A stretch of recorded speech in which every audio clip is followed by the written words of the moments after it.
Good morning, good night, good afternoon. Thank you for everybody tuning in. I'm so loving this. It's been a few weeks, but I'm back. Life's been a little bit crazy. My schedule's getting very, very busy. I'm still working on my computer because I am so not electronically inclined. So I got a request from a Facebook request, actually, to kind of go over the topic or give my opinion, my perception on sexual harassment in the workplace. Yay me, guys. Who, what now? So, no, it's a serious topic. As you all listened or seen my vlog prior to this one about molestation, violation, not dope. I don't play those games. So I feel like sexual harassment. I was in the office for 11 years. And, discrimination does exist. Sexual harassment definitely exists. And I think people don't take to kindly to sexual harassment personally, but then when it's time to bring it about or bring it to, an upper, whether it's a supervisor, manager, director, CEO, human resources, people tend to withdraw. So the question was, if I'm being sexually harassed, basically, if I know or if I think that it's not going to go anywhere, what do I do? I don't care. My opinion is to say something. Always voice your opinion.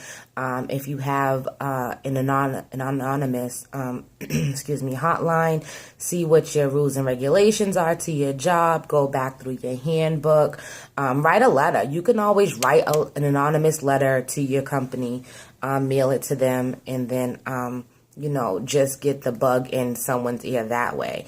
And I don't know why, especially with women, why we don't feel, I'm not going to say confident, but why we don't feel self-assured with, reporting issues commonly. So I'm not insinuating that the issues aren't reported. I'm saying that we do second guess it. Sometimes we second guess it because the person may be cool or you really don't want to believe it, or, you might think that the person that's doing the sexual harassing might be cool with somebody in upper, so you don't want to mention it to anybody, or you might have had previous sexuals with this person or whatever.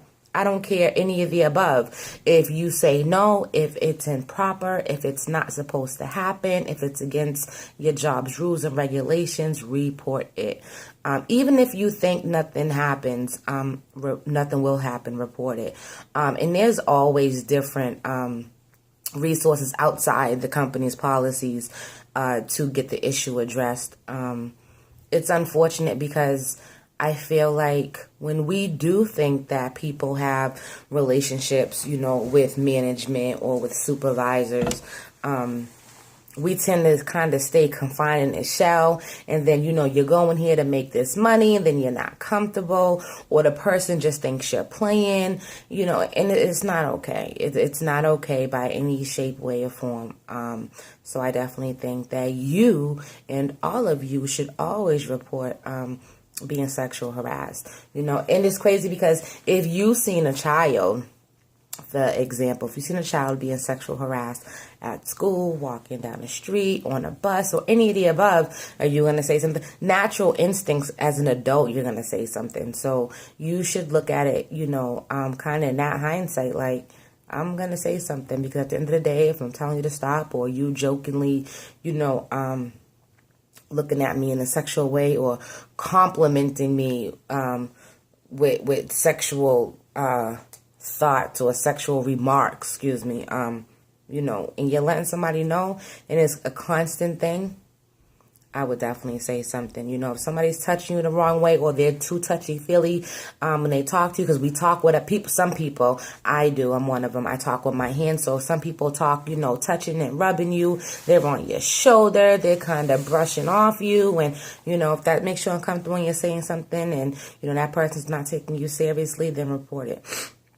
Again, it's definitely a sticky situation, but you have to build it up, and you have to remember that, we all go to work for a reason. We all go to work to collect a paycheck. Whatever you do with your paycheck is your business. But at the end of the day, we're all going to a job to fulfill the requirements of that job and to receive funding at the end of the week or every 2 weeks. So when you are in that situation, you definitely shouldn't feel like you can't say nothing, or you shouldn't say something, or you're giving the person the benefit of the doubt. And then who's to say that you're not the only one feeling that way? Who's to say that, 5 other women or 5 other men don't feel the way that you feel? And then I kind of look at sexual harassment when it's not being exposed. I kind of look at it like an enabler. You're enabling this person to say or feel, hey, you know what? It's okay. You can keep getting away with it. I'm going to keep feeling uncomfortable, and we're both going to get paid. And that's not the case. You know what I mean? There's other things that we take too lightly in life. And, when you're going to work a shift, however long the shift is, even a double, you shouldn't have to deal with sexual harassment. So that is my theory on sexual harassment. But like I said, if you would see a child being sexually harassed, or, an adult having sexual intentions on a child, or someone who's saying no, period, we would say naturally. I would hope everybody would say something, but I know I would, and I know some people would. So if you would say something, then say something for yourself. Speak up for yourself. Do not enable the behavior, of the person that's doing the sexual harassing.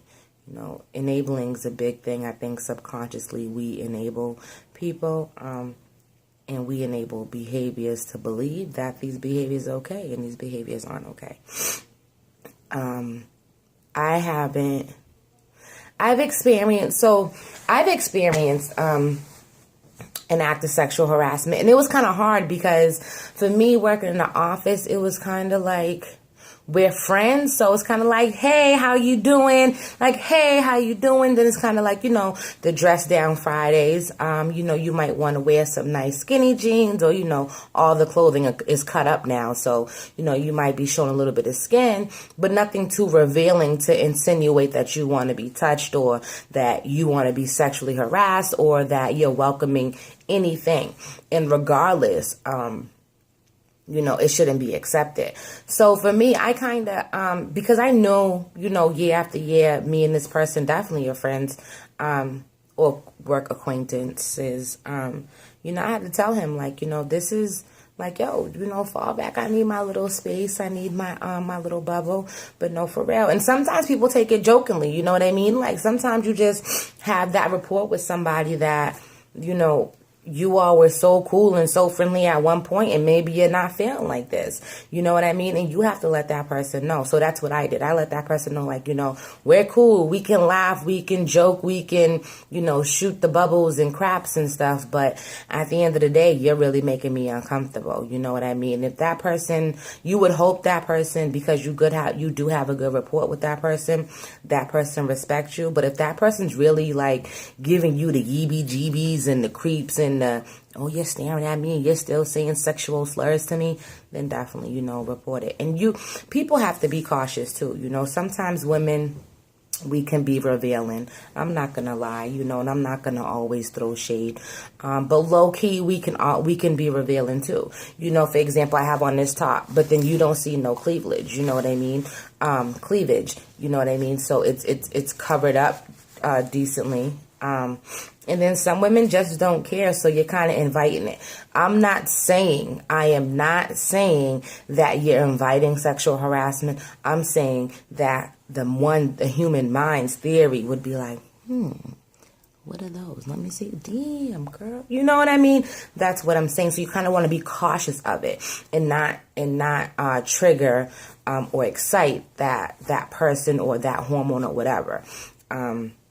That was my little case. I only experienced it one time, but you know what? We was cool about it, and like I said, we already had that report build, so I just kept it 100. Like, you're making me feel uncomfortable. Like, dude, this is not cool. Like, no, nada. I don't like it. No bueno. You know what I mean? So, I would definitely think if you cannot talk to this person or have a conversation and a mutual understanding after it, then report it. But if you think that you saying something is not going to get anywhere, report it. If you think that the upper might say, hey, Sally, John, and Joe told me that you did X, Y, and Z, report it. Because at the end of the day, you're uncomfortable and you're here to do the same job as the next person. You're here to fulfill these requirements and you're here to get paid so you can take care of whatever you have to take care of with that expected paycheck. So report it. And if you feel like you need to do, again, an anonymous letter, your hotline, go through your policy book, your rules and guidelines, regulations. I'm pretty sure, depending on the state, the area, the region that you're in, there's telephone numbers you can always call and kind of give them the job or the company information and let them know that person's name. Let them know, you know what, I don't feel comfortable even reporting it at my company or directly to my boss or directly to my upper because of X, Y, and Z. So with that being said, that's my sexual harassment theory. Thank you for the suggested topic. And stay tuned. You all can email me, bostonmixtress@gmail.com. That's BOSTON, mixtress@gmail.com. And that is my theory. But stay tuned because I'm looking to do a welfare series, a parenting series. I want to do a little clip on wedding, my theories on weddings, and I kind of want to do it on relationships too, because I think people's perceptions kind of everywhere, and I think that if it's not a thing that's trending, people tend to think that you're not speaking the truth. But it all depends on the level of your cognitive mind. Yeah, so email me, leave me suggestions. Make sure you subscribe. Tell a friend and tell a friend. Let me know what you all think. And thank you all for supporting me. Honestly, you know, I enjoy vlogging. I appreciate it. I love talking to the world. That's why I say good night, good morning, good afternoon, because I'm going to be worldwide vlogging so I can talk to somebody. So anyways, you all have a great day. Enjoy your weekend. Everybody be safe. Leave some comments, suggestions, constructive criticism, and keep the topics coming. Like, I'm more than welcome to elaborate on anything, or give my opinion on anything. I try not to be biased about certain things. So, yeah, thank you. You all enjoy. Stay safe.